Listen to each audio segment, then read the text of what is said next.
related to because it was angry. Everybody, listened to TK 101 in Mobile, and very angry music. I was angry inside. My parents were yelling, screaming through the walls. That's all I heard always.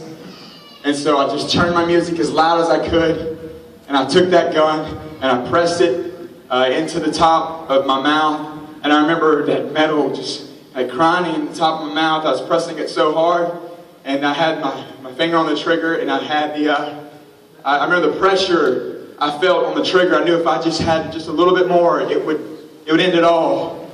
And that was my hope. Isn't that crazy? That was my hope. I had no hope. An atheist has no hope in this life.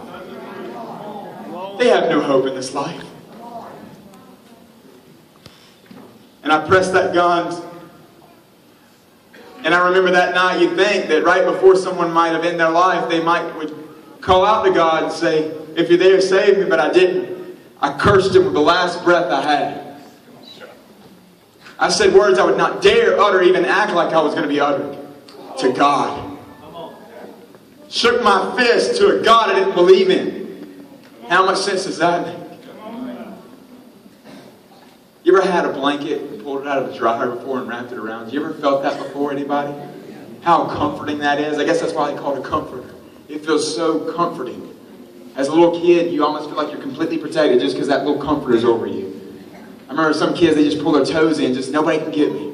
It's so comforting. I felt that. God entered into that room. Talk about grace. Getting something you don't deserve. Mercy. Not getting what you do deserve. He came in, and from the top of my head, I felt that warmth. That comforter came in. It came down my arm, up my hand, and then my hand, I couldn't even control it. It just went like this. And the gun dropped on the ground, and here I am, an atheist, never bowed before anything.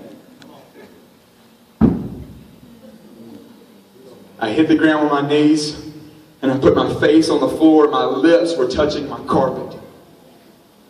And I was in the presence of God. Now, how wrong can you be? An atheist in the presence of God. You might think in that moment that God might say, Johnny, I love you. But I didn't hear that. I heard 3 words that shook me into the day that I died. I am God.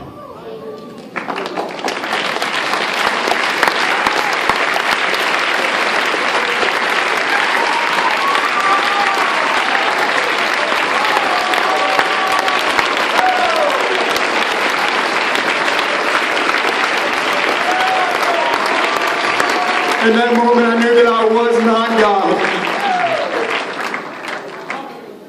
I thought he was going to kill me. I said, God, all this pain in my heart, all this pain in my life, why'd you let all this abuse happen to me?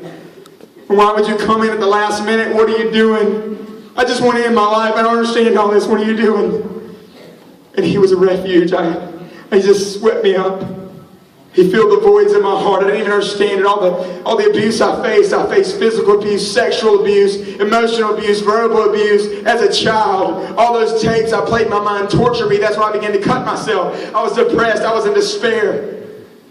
And many of you I know have that testimony too. Maybe you've never told anyone. I was abused in all those ways. I said, God, why would you let this happen? And I began to understand I was the product of someone else's problem. I was the victim. Because this world's engulfed in sin. And God, what he was doing in that moment, he was redeeming.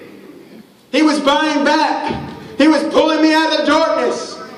David said, he lifted me up out of the muck and the mire, put my feet on a rock, put a new song in my mouth, and established my going. He came in that room and I didn't deserve it. I can't believe that he saved me. I can't believe that he adopted me. And he's held me all these years. It's been 14 years since he did that. And I'm still standing strong today. And when I'm 98 years old, the promises of God will be true, that he will finish the work he started. That's my story, and I'm sticking to it. And I'm not giving out my shoes. These shoes are beautiful.